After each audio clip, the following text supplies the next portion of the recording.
उस समय देश में न काल पड़ा, वह काल अब्राहम के समय के पहले काल के अतिरिक्त था। और इसहाक पलिश्तियों के राजा अबीमेलेक के पास गरार को गया। यहोवा इसहाक को दिखाई दिया और कहा, मिस्र में मत जाना, उसी देश में न हो जिसके बारे में मैं तुमसे कहूँगा। कुछ समय इस देश में न हो, और अब मैं तुम्हारे साथ रहूँगा और तुम्हें आशीष दूंगा, क्योंकि मैं इस देश तुम्हें और तुम्हारे वंश को दूंगा और उस शपथ को पूरा करूँगा जो मैंने तुम्हारे पिता अब्राहम से खाई थी। मैं तुम्हारे वंश को आकाश के तारों के समान संख्या करूँगा और उन्हें इस देश दूंगा, और तुम्हारे वंश के द्वारा पृथ्वी की सब जातियाँ आशीष पाएंगी, क्योंकि अब्राहम ने मेरी बात मानी और मेरी आज्ञाओं, विधि और व्यवस्थाओं का पालन किया। इसलिए इसहाक गरार में ही रहा। जब उस स्थान के लोगों ने उसकी पत्नी के विषय में पूछा, तो उसने कहा, वह मेरी बहन है, क्योंकि वे कहने से डरता था, वह मेरी पत्नी है। उसने सोचा, इस स्थान के लोग रिबका के कारण मुझे मार डालेंगे, क्योंकि वह सुंदर है। जब वह वहाँ बहुत समय तक रहा, तब पलिश्तियों के राजा अबीमेलेक ने खिड़की से नीचे देखा और इसहाक को अपनी पत्नी रिबका के साथ स्नेह करते हुए देखा।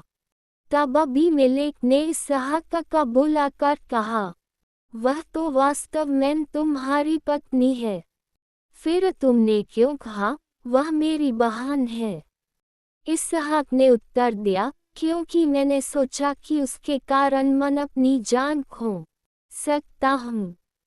तब अबीमेलेक ने कहा, तुमने हमारे साथ क्या किया? कोई भी आदमी तुम्हारी पत्नी के साथ सो सकता था, और तुम हम पर दोष लाते। तब अबीमेलेक ने इस लोगों को आज्ञा दी, जो कोई इस मनुष्य या उसकी पत्नी को छुएगा, वह अवश्य मार डाला जाएगा। इसहाक ने उस देश में बुवाई की और उसी वर्ष 100 गुना फसल काटी, क्योंकि यहोवा ने उसे आशीष दी। वह मनुष्य धनवान हो गया और उसका धन बढ़ता ही गया, जब तक कि बहुत धनहीन हो गया। उसके पास इतने झुंड, पशु और सेवक थे कि पलिश्ती उससे जलने लगे। इसलिए उसके पिता अब्राहम के समय में उसके सेवकों द्वारा खोदे गए इस कुओं को पलिश्तियों ने मिट्टी से भरकर बंद कर दिया। तब अबीमेलेक ने इसहाक से कहा, हमारे पास चले जाओ, क्योंकि तुम हमसे बहुत अधिक शक्तिशाली हो गए हो। इसलिए इसहाक वहां से चला गया और गरार की घाटी में डेरा डालकर वहीं बस गया।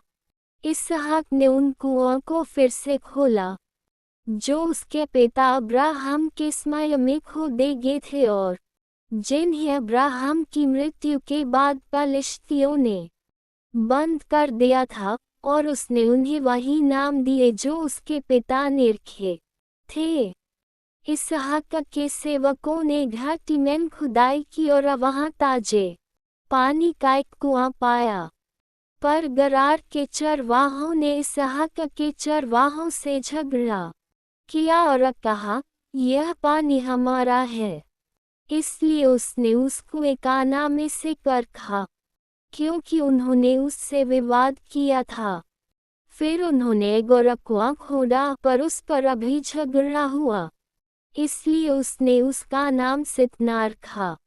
वह वहां से आग बढ़ा और एक और कुआं खोदा, और उस पर किसी ने झगड़ा नहीं किया। उसने उसका नाम रहोबोत रखा, ये कहते हुए, अब यहोवा ने हमारे लिए स्थान बना दिया है और हम इस देश में बढ़ेंगे। वहां से बेरशेबा को गया।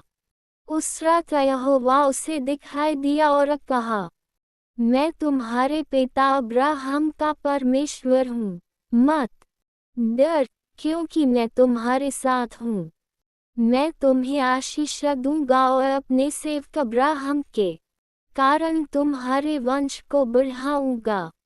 इसहाक ने वहां एक वेदी बनाए और यहोवा के नाम का आह्वान किया।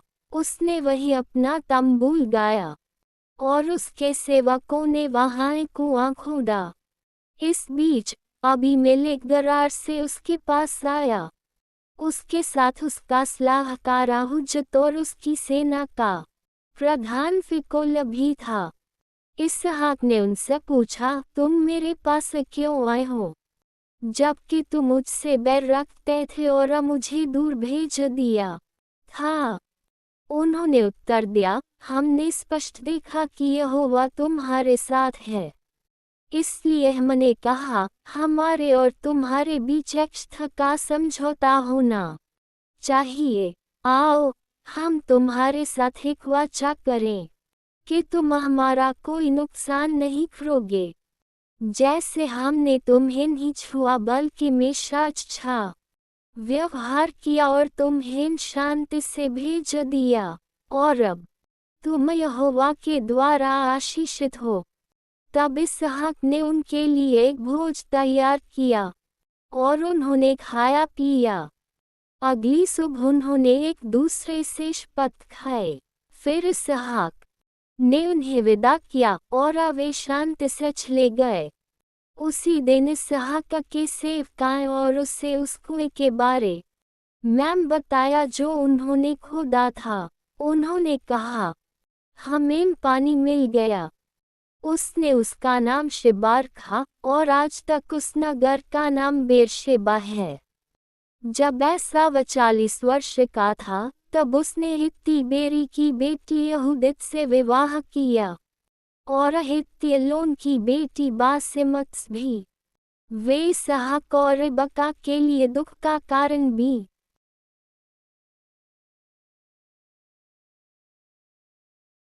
जब इसहाक बूढ़ा हो गया और उसकी आंखें इतनी कमजोर हो गईं कि देख नहीं सकता था, तब उसने अपने बड़े पुत्र एसाव को बुला कर कहा, मेरे बेटे।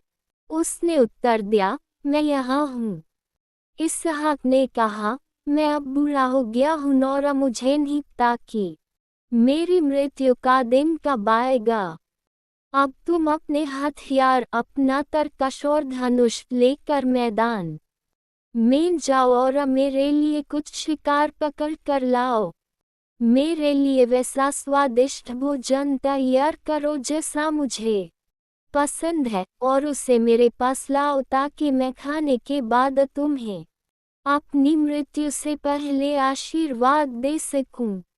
रिबका सुन रही थी जब इसहाक अपने पुत्र एसाव से बात कर रहा था। जब एसाव शिकार करने के लिए मैदान में गया, तब रिबका ने अपने पुत्र याकूब से कहा, देख, मैंने तुम्हारे पिता को तुम्हारे भाई एसाव से कहते हुए सुना है, मेरे लिए शिकार लाओ और स्वादिष्ट भोजन तैयार करो, ताकि मैं मरने से पहले यहोवा के सामने तुम्हें आशीर्वाद दूं। आप मेरे बेटे, मेरी बात ध्यान से सुनो और जो मैं कहती हूँ वही करो। झुंड में जाकर 2 अच्छे बकरे के बच्चे ले आओ, ताकि मैं तुम्हारे पिता के लिए वैसा ही स्वादिष्ट भोजन तैयार कर सकूं जैसा उन्हें पसंद है। फिर तुम उसे अपने पिता के पास ले जाओ, ताकि वह खाने के बाद तुम्हें अपनी मृत्यु से पहले आशीर्वाद दे। याकूब ने अपनी मां रिबका से कहा, लेकिन मेरा भाई एसाव तो रोएदार है और मेरी त्वचा चिकनी है। यदि मेरे पिता मुझे छू ले तो मैं उन्हें धोखा देता हुआ प्रतीत होऊंगा और आशीर्वाद के स्थान पर अपने ऊपर श्राप ले आऊंगा। उसकी मां ने कहा, मेरे बेटे, वह श्राप मुझ पर आए। तुम बस मेरी बात मानो और जाकर उन्हें ले आओ। तब वह गया, उन्हें लाया और अपनी माँ को दिया, और उसकी माँ ने वैसा ही स्वादिष्ट भोजन तैयार किया जैसा उसके पिता को पसंद था। फिर रिबका ने अपने बड़े पुत्र एसाव के सबसे अच्छे कपड़े, जो घर में थे, लेकर अपने छोटे पुत्र याकूब को पहनाए। उसने उसके हाथों और गर्दन के चिकने हिस्से को बकरियों की खाल सेक दिया। फिर उसने अपने पुत्र याकूब को वह स्वादिष्ट भोजन और रोटी दे दी जो उसने तैयार की थी। वह अपने पिता के पास गया और कहा, मेरे पिता। उसने कहा, हाँ मेरे बेटे, तुम कौन हो? याकूब ने अपने पिता से कहा, मैं आपका पहलौठा पुत्र एसाव हूँ। मैंने वैसा ही किया है जैसा आपने मुझसे कहा था। कृपया उठकर मेरे शिकामैन से खाए, ताकि आप मुझे आशीर्वाद दें। इसहाक ने अपने पुत्र से पूछा, मेरे बेटे, तुमने इसे इतनी जल्दी कैसे पा लिया? उसने उत्तर दिया, आपके परमेश्वर यहोवा ने मुझे सफलता दी। तब इसहाक ने याकूब से कहा, मेरे पास आओ, ताकि मैं तुम्हें छूकर जान सकूं कि तुम वास्तव में मेरा पुत्र एसाव हो या नहीं। याकूब अपने पिता इसहाक के पास गया, जिसने उसे छूकर कहा, आवाज तो याकूब की है, पर हाथ एसाव के हैं। वह उसे पहचान नहीं पाया, क्योंकि उसके हाथ उसके भाई एसाव के समान रोएदार थे, इसलिए उसने उसे आशीर्वाद दिया। उसने पूछा, क्या तुम वास्तव में मेरा पुत्र एसाव हो? उसने उत्तर दिया, हाँ मैं हूँ। तब उसने कहा, मेरे बेटे, मुझे अपने शिकामैन से खाने के लिए कुछ दें, ताकि मैं तुम्हें आशीर्वाद दे सकूं। याकूब उसे लाया और उसने खाया। उसने उसे दाख मधु भी दिया और उसने पिया। तब उसके पिता इसहाक ने उससे कहा, मेरे बेटे, पास आओ और मुझे चूमो। वह पास गया और उसने उसे चूमा। जब इसहाक ने उसके वस्त्रों की सुगंध पाई, तो उसने उसे आशीर्वाद दिया और कहा, आह, मेरा पुत्र की सुगंध उस खेत की सुगंध के समान है, जिससे यहोवा ने आशीष दी है। परमेश्वर तुम्हें आकाश की ओस और पृथ्वी की समृद्धि बहुतायता में अन्न और नया दाख मधु दे। जातियां तुम्हारी सेवा करें और लोग तुम्हारे सामने झुकें। तुम अपने भाइयों के स्वामी बनो, और तुम्हारी माता के पुत्र तुम्हारे सामने झुकें। जो तुम्हें श्राप दे वे श्रापित हों, और जो तुम्हें आशीष दे वे आशीषित हों। जैसे ही इसहाक ने याकूब को आशीर्वाद देना समाप्त किया और याकूब उसके सामने से अभी अभी निकला ही था, उसका भाई एसाव शिकार से लौट आया।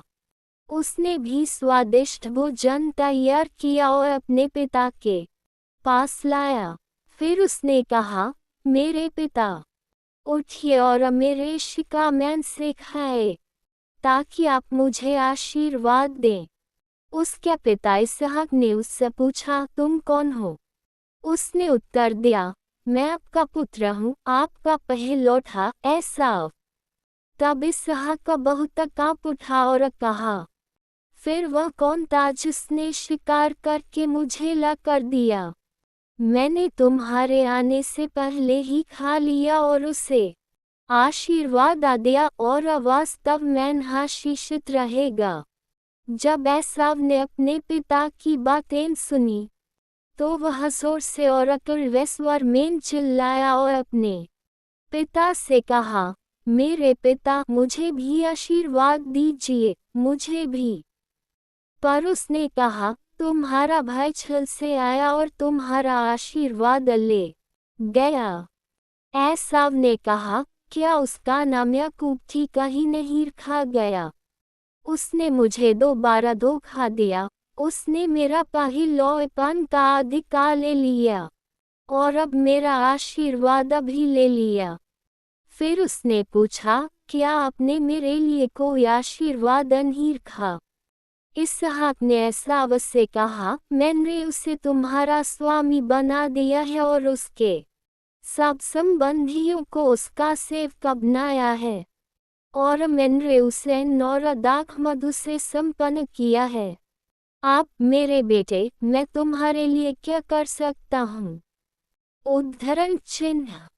एसाव ने अपने पिता से कहा, क्या आपके पास केवल एक ही आशीर्वाद है, मेरे पिता? मुझे भी आशीर्वाद दीजिए, मेरे पिता। और एसाव जोर जोर से रोने लगा। तब उसके पिता इसहाक ने उत्तर दिया, तुम्हारा निवास पृथ्वी की समृद्धि से दूर होगा, और ऊपर आकाश की ओर से भी दूर। तुम तलवार के बल पर जीवित रहोगे और अपने भाई की सेवा करोगे, पर जब तुम बेचैन हो जाओगे, तब तुम उसके जुए को अपने गले से उतो फेंकोगे। एसाव ने अपने भाई याकूब के प्रति उस आशीर्वाद के कारण बैर रखा जो उसके पिता ने उसे दिया था। उसने मन ही मन कहा, मेरे पिता के शोक के दिन अनिष्ट हैं, तब मैं अपने भाई याकूब को मार डालूंगा। जब रिबका को उसके बड़े पुत्र एसाव की बातों का पता चला, तो उसने अपने छोटे पुत्र याकूब को बुलाकर कहा, तुम्हारा भाई एसाव तुम्हें मार डालने की योजना बनाकर अपने आप को दिलासा दे रहा है। इसलिए मेरे बेटे, मेरी बात मानो। तुरंत मेरे भाई लाबान के पास हारान भाग जाओ। कुछ समय उसके पास रहो, जब तक तुम्हारे भाई का क्रोध शांत न हो जाए। जब तुम्हारा भाई तुमसे क्रोधित न रहे और जो तुमने उसके साथ किया है उस भूल जाए, तब मैं तुम्हें वहां से बुला भेजूंगी। मैं क्यों एक ही दिन में तुम दोनों को खो दूं? फिर रिबका ने इसहाक से कहा, इन हित्ती स्त्रियों के कारण मुझे अपने जीवन से घृणा होगी है। यदि याकूब भी इस देश की स्त्रियों में से ऐसी ही हित्ती स्त्रियों में से पत्नी ले, तो मेरा जीवन जीने योग्य नहीं रहेगा। तब इसहाक ने याकूब को बुलाया, उसे आशीर्वाद दिया और उसे यह आज्ञा दी, कनानियों की स्त्री से विवाह मत करना। तुरंत पद्दन आराम जाओ, अपनी माता के पिता बेतुएल के घर, और वहां अपने लिए अपनी माता भाई लाबान की बेटियों में से एक पत्नी ले आओ। सर्वशक्तिमान परमेश्वर तुम्हें आशीष दे, तुम्हें फलवंत बनाए और तुम्हारी संख्या बढ़ाए, ताकि तुम बहुत से लोगों का समुदाय बन जाओ। वह तुम्हें और तुम्हारे वंश को अब्राहम को दी गई आशीष दे, ताकि तुम उस देश के अधिकारी बनो जहां तुम अब परदेशी के रूप में रहते हो, वही देश जो परमेश्वर ने अब्राहम को दिया था। फिर इसहाक ने याकूब को विदा किया और अब हद्दन आराम को गया, आरामी बेतुएल के पुत्र लाबान के पास, जो रिबका का भाई था। रिबका याकूब और एसाव की माता थी। जब एसाव ने देखा कि इसहाक ने याकूब को आशीर्वाद दिया और उसे पद्दन आराम भेजा है वहां से पत्नी लेने के लिए, और उसे यह आज्ञा दी है, कनानियों की स्त्री से विवाह मत करना, और यह भी कि याकूब ने अपने पिता और माता की आज्ञा मानकर पद्दन आराम का मार्ग लिया, तब एसाव ने समझा कि कनानियों की स्त्रियां उसके पिता इसहाक को अप्रिय हैं। इसलिए वह इश्माएल के पास गया और उसने अपनी पहले से की गई पत्नियों के अतिरिक्त इश्माएल के पुत्र अब्राहम के वंशजन बायोत की बहन महलत से विवाह किया। याकूब बेरशेबा से चला और हारान की ओर गया। जब वे एक स्थान पर पहुंचा तो सूर्य अस्त हो जाने के कारण वह वहां रात बिताने के लिए ठहर गया। उसने वहां के एक पत्थर को लिया, उसे अपने सिर के नीचे रखा और सो गया। उसने एक स्वप्न देखा जिसमें एक सीढ़ी पृथ्वी पर टिकी हुई थी और उसका सिरा आकाश तक पहुंच रहा था और परमेश्वर के दूत उस पर चढ़ते और उतरते थे।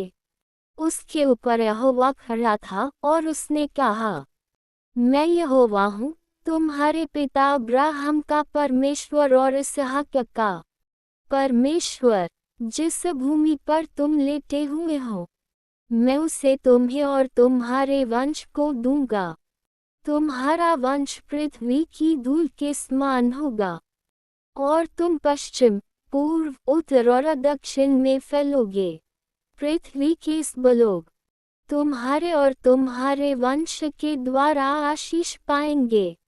मैं तुम्हारे साथ हूँ और जहाँ भी तुम जाओगे तुम्हारी रक्षा करूँगा और तुम्हें इस देश में वापस लाऊंगा जब तक मैं वह सब पूरा कर लूँ जो मैंने तुमसे कहा है।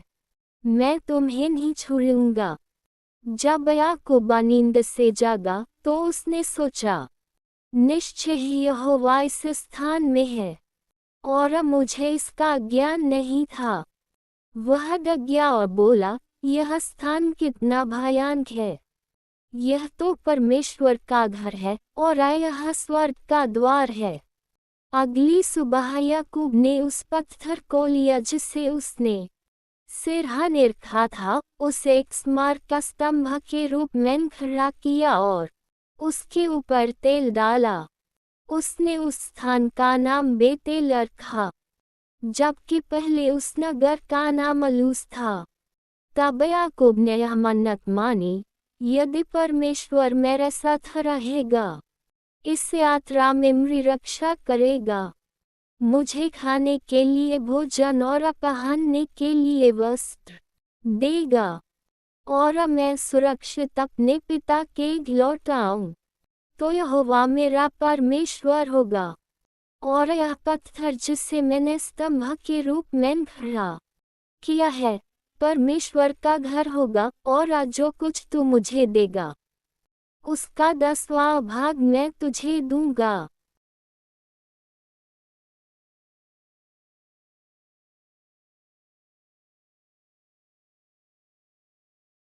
तब याकूब अपनी यात्रा पर आगे बढ़ा और पूर्व के लोगों के देश में पहुंचा। वहां उसने मैदान में एक कुआं देखा जिसके पास भेड़ों के 3 झुंड लेटे हुए थे, क्योंकि उन झुंडों को उस कुएं से पानी पिलाया जाता था। कुएं के मुंह पर एक बड़ा पत्थर रखा हुआ था। जब सभी झुंड वहां इकट्ठे हो जाते तो चरवाहे उस पत्थर को कुएं के मुंह से हटाकर भेड़ों को पानी पिलाते और फिर पत्थर को वापस उसी स्थान पर रख देते। याकूब ने चरवाहों से पूछा, मेरे भाइयों तुम कहाँ के हो? उन्होंने उत्तर दिया, हम हारान के हैं। उसने उनसे कहा, क्या तुम नाहोर के पोते लाबान को जानते हो? उन्होंने कहा, हाँ हम उसे जानते हैं। तब याकूब ने पूछा, क्या वह कुशल से है? उन्होंने कहा, हाँ वह कुशल से है। और देखो उसकी बेटी राहेल भेड़ों के साथ आ रही है। उसने कहा, देखो अभी दिन बहुत है, ये झुंडों को इकट्ठा करने का समय नहीं है। भेड़ों को पानी पिलाकर उन्हें चराने के लिए ले जाओ। उन्होंने उत्तर दिया, हम ऐसा नहीं कर सकते जब तक सभी झुंड इकट्ठे हो जाएं और पत्थर कुएं के मुंह से हटाया जाए, तब हम भेड़ों को पानी पिलाते हैं। जब वो उनसे बातें कर ही रहा था तभी राहेल अपने पिता की भेड़ों के साथ आ गई, क्योंकि वह चरवाहे न थी। जब याकूब ने अपनी माँ भाई लाबान की बेटी राहेल को और लाबान की भेड़ों को देखा तो वह घबरा और कुएं के मुंह से पत्थर हटाकर अपने मामा की भेड़ों को पानी पिलाया। तब याकूब ने राहेल को चूमा और ऊंचे स्वर से रोने लगा। उसने राहेल को बताया कि वह उसके पिता का संबंधी है और रिबका का पुत्र है। तब वह दौड़कर अपने पिता को यह समाचार बताने गई। जैसे ही लाबान ने अपनी बहन के पुत्र याकूब के विषय में सुना, वह उससे मिलने दौड़ा। उसने उसे गले लगाया, चूमा और अपने गले आया। वहां याकूब ने उसे सारी बातें बताईं। तब लाबान ने उससे कहा, तू तो मेरी ही हड्डी और मांस है। और याकूब उसके साथ 1 महीना रहा। फिर लाबान ने उससे कहा, क्या तू केवल इसलिए कि तू मेरा संबंधी है, मेरे लिए बिना मजदूरी के काम करेगा? मुझे बता कि तेरा वेतन क्या होगा। लाबान की 2 बेटियां थीं, बड़ी का नाम लीना था और छोटी का नाम राहेल। लिया की आंखें कमजोर थीं, पर राहेल सुंदर रूप वाली और अत्यंत मनोहर थी। याकूब राहेल से प्रेम करता था, इसलिए उसने कहा, मैं तेरी छोटी बेटी राहेल के लिए 7 वर्ष तक तेरी सेवा करूंगा। लाबान ने कहा, ये अच्छा है कि मैं उसे तुझे दे दूं, न कि किसी और पुरुष को। तू मेरे साथ रह। इस प्रकार याकूब ने राहेल को पाने के लिए 7 वर्ष तक सेवा की, परंतु अपने प्रेम के कारण वे उसे कुछ ही दिनों के समान लगे। फिर याकूब ने लाबान से कहा, मुझे मेरी पत्नी दे दे, क्योंकि मेरा समय पूरा हो गया है, ताकि मैं उसके साथ रह सकूं। तब लाबान ने उस स्थान के सब लोगों को इकट्ठा किया और एक भोज किया। परंतु संध्या होने पर उसने अपनी बेटी लिया को लिया और उसे याकूब के पास पहुंचा दिया, और याकूब उसके साथ सोया। लाबान ने अपनी दासी जिल्पा को अपनी बेटी लिया की दासी के रूप में दिया। जब सुबह हुई तो देखा वह लिया थी। तब याकूब ने लाबान से कहा, तूने मेरे साथ ये क्या किया? क्या मैंने तेरे लिए राहेल के लिए सेवा नहीं की? फिर तूने मुझे क्यों धोखा दिया? लाबान ने उत्तर दिया, हमारे यहाँ यह प्रथा नहीं है कि बड़ी के पहले छोटी का विवाह किया जाए। पहले इस बेटी का विवाह सप्ताह पूरा कर, तब हम तुझे दूसरी भी देंगे, बशर्ते कि तू और 7 वर्ष सेवा करे। याकूब ने ऐसा ही किया। उसने लिया का सप्ताह पूरा किया, और तब लाबान ने अपनी बेटी राहेल को भी उसकी पत्नी के रूप में दे दिया। लाबान ने अपनी दासी बिल्हा को अपनी बेटी राहेल की दासी के रूप में दिया। याकूब ने राहेल के साथ भी सहवास किया, और वह राहेल से लिया से अधिक प्रेम करता था, और उसने लाबान के लिए और 7 वर्ष सेवा की। जब यहोवा ने देखा कि लिया को प्रेम नहीं मिलता, तो उसने उसका गर्भ खोल दिया, पर राहेल बांझर ही। लिया गर्भवती हुई और उसने एक पुत्र को जन्म दिया। उसने उसका नाम रूबेन रखा, क्योंकि उसने कहा, यहोवा ने मेरे दुख को देखा है, अब मेरा पति मुझसे प्रेम करेगा। वह फिर गर्भवती हुई और उसने एक पुत्र को जन्म दिया, और कहा, यहोवा ने सुना कि मैं प्रेम नहीं पाती, इसलिए उसने मुझे यह भी दिया। उसने उसका नाम शिमोन रखा। वह फिर गर्भवती हुई और एक पुत्र को जन्म दिया, और कहा, अब तो मेरा पति मुझसे जुड़ जाएगा, क्योंकि मैंने उसके लिए 3 पुत्र जन्मे हैं। इसलिए उसका नाम लेवी रखा गया।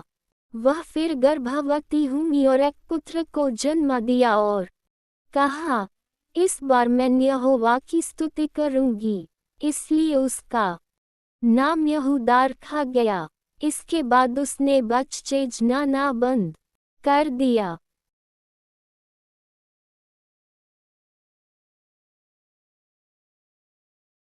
जब राहेल ने देखा कि वहाँ याकूब के लिए कोई संतान उत्पन्न नहीं कर रही है, तो वह अपनी बहन से ईर्ष्या करने लगी। उसने याकूब से कहा, मुझे बच्चे दे, नहीं तो मैं मर जाऊंगी। याकूब उस पर क्रोधित हुआ और बोला, क्या मैं परमेश्वर के स्थान पर हूँ, जिसने तुझे संतान होने से रोका है? तब उसने कहा, यह मेरी दासी बिल्हा है, तू उसके साथ सो, ताकि मेरे लिए बच्चे उत्पन्न करे और उसके द्वारा मैं भी एक परिवार बना सकूं। इसलिए उसने अपनी दासी बिल्हा को उसे पत्नी के रूप में दे दिया। याकूब उसके साथ सोया और वह गर्भवती हुई और उसने एक पुत्र को जन्म दिया। तब राहेल ने कहा, परमेश्वर ने मेरा अन्याय किया है। उसने मेरी प्रार्थना सुनी और मुझे एक पुत्र दिया। इसलिए उसने उसका नाम दान रखा। राहेल की दासी बिल्हा फिर गर्भवती हुई और उसने याकूब के लिए दूसरा पुत्र उत्पन्न किया। तब राहेल ने कहा, मैंने अपनी बहन के साथ बड़ा संघर्ष किया है और मैं जीत गई हूँ। इसलिए उसने उसका नाम नप्ताली रखा। जब लिया ने देखा कि उसने संतान उत्पन्न करना बंद कर दिया है, तो उसने अपनी दासी जिल्पा को लिया और उसे याकूब को पत्नी के रूप में दे दिया। लिया की दासी जिल्पा ने याकूब के लिए एक पुत्र को जन्म दिया। तब लिया ने कहा, क्या ही भाग्य है। इसलिए उसने उसका नाम गाद रखा। लिया की दासी जिल्पा ने याकूब के लिए दूसरा पुत्र भी उत्पन्न किया। तब लिया ने कहा, मैं कितनी प्रसन्न हूँ, स्त्रियां मुझे धन्य कहेंगी। इसलिए उसने उसका नाम आशेर रखा। गेहूं की कटाई के समय रूबेन खेत में गया और वहां कुछ मंद्रक पौधे पाए, जिन्हें वह अपनी माँ के पास ले आया। तब राहेल ने लिया से कहा, कृपया अपने पुत्र के कुछ मंद्रक मुझे दे दो। पर उसने उससे कहा, क्या यह पर्याप्त नहीं था कि तूने मेरे पति को ले लिया? अब क्या तू मेरा पुत्र के मंद्रक भी ले लेगी? राहेल ने कहा, ठीक है, वह आज रात तेरे साथ सोएगा। तेरा पुत्र के मंद्रक के बदले। उस संध्या जब याकूब खेत से लौटा, तो लिया उससे मिलने गई और बोली, तुझे मेरे साथ सोना होगा, क्योंकि मैंने तुझे अपने पुत्र के मंद्रक के बदले खरीद लिया है। इसलिए वो उस रात उसके साथ सोया। परमेश्वर ने लिया की सुनी और वह गर्भवती हुई और उसने याकूब के लिए 5वां पुत्र उत्पन्न किया। तब लिया ने कहा, मैंने अपनी दासी अपने पति को दी थी, इसलिए परमेश्वर ने मुझे प्रतिफल दिया है। इसलिए उसने उसका नाम इस्साकार रखा। लिया फिर गर्भवती हुई और उसने याकूब के लिए 6वां पुत्र उत्पन्न किया। तब लिया ने कहा, परमेश्वर ने मुझे एक बहुमूल्य उपहार दिया है। अब मेरा पति मेरा आदर करेगा, क्योंकि मैंने उसके लिए 6 पुत्र उत्पन्न किए हैं। इसलिए उसने उसका नाम जबूलून रखा। कुछ समय बाद उसने एक पुत्री को जन्म दिया और उसका नाम दीना रखा। तब परमेश्वर ने राहेल को स्मरण किया। उसने उसकी सुनी और उसका गर्भ खोल दिया। वह गर्भवती हुई और उसने एक पुत्र को जन्म दिया और कहा, परमेश्वर ने मेरी लज्जा दूर कर दी है। उसने उसका नाम यूसुफ रखा और कहा, यहोवा मुझे एक और पुत्र दे। जब राहेल ने यूसुफ को जन्म दिया, तब याकूब ने लाबान से कहा, मुझे विदा कर ताकि मैं अपने देश लौट जाऊं। मेरी पत्नी और बच्चों को मुझे दे दे, जिनके लिए मैंने तेरी सेवा की है, और मैं चला जाऊंगा। तू जानता है कि मैंने तेरे लिए कितना काम किया है। पर लाबान ने उससे कहा, यदि मैंने तेरी कृपा पाई है तो ठहर जा। मैंने शकुन से जाना है कि यहोवा ने तेरे कारण मुझे आशीष दी है। उसने कहा, तू अपना वेतन बता दे, मैं उसे दूंगा। याकूब ने उससे कहा, तू जानता है कि मैंने तेरी सेवा कैसे की है और तेरा पशु मेरे देखभाल में कैसे बढ़े हैं। मेरे आने से पहले तेरे पास जो टोरा था वह बहुत बढ़ गया है, और यहोवा ने जहाँ जहाँ मैं गया तुझे आशीष दी है। पर अब मैं अपने घर के लिए कुछ करूं? उसने पूछा, मैं तुझे क्या दूं? याकूब ने कहा, मुझे कुछ क्षमता दे। यदि तू मेरे लिए ये एक बात कर दे तो मैं तेरे झुंडों की फिर देखभाल करता रहूंगा। आज मुझे तेरे सारे झुंडों में जाने दे, और मैं उनमें से हर छत्तीदार और धब्बेदार भीड़, हर काले रंग का मेमना और हर धब्बेदार या छत्तीदार बकरी अलग कर लूंगा। वही मेरा वेतन होगा। भविष्य में जब तू मेरे वेतन की जांच करेगा तब मेरी ईमानदारी मेरे पक्ष में गवाही देगी। यदि मेरे पास कोई बकरी ऐसी हो जो छत्तीदार या धब्बेदार न हो, या कोई मेमना ऐसा हो जो काले रंग कौन हो, तो उसे चोरी का समझा जाएगा। लाबान ने कहा, ठीक है, जैसा तूने कहा है वैसा ही हो। उसी दिन उसने सभी धारीदार और छत्तीदार नर बकरों को और सभी छत्तीदार या धब्बेदार मादा बकरियों को और सभी काले रंग के मेमनों को अलग कर दिया और उन्हें अपने पुत्रों की देखभाल में दे दिया। फिर उसने अपने और याकूब के बीच 3 दिन की दूरी रख दी, जबकि याकूब लाबान के बाकी झुंडों की देखभाल करता रहा। याकूब ने ताज़ी कटी हुई छिलबिल, बादाम और अचनार के वृक्षों की टहनियाँ ली और उनकी छाल को छीलकर उनमें सफेद धारियाँ बना दी, जिससे भीतर की सफेद लकड़ी दिखाई देने लगी। फिर उसने उन छीली हुई टहनियों को पानी के कुंडों में रख दिया, ताकि जब झुंड पानी पीने आए तो वे उनके सामने हों।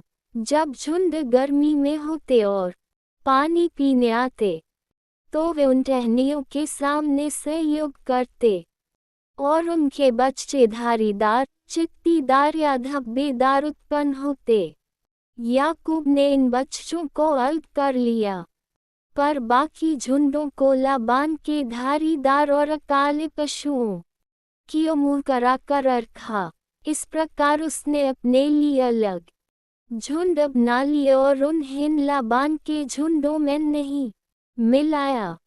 जब भी मजबूत मादा पशु गर्मी में होते तो याकूब उन टहनियों को कुंडों में रख देता, ताकि वे उनके सामने सहयोग करें।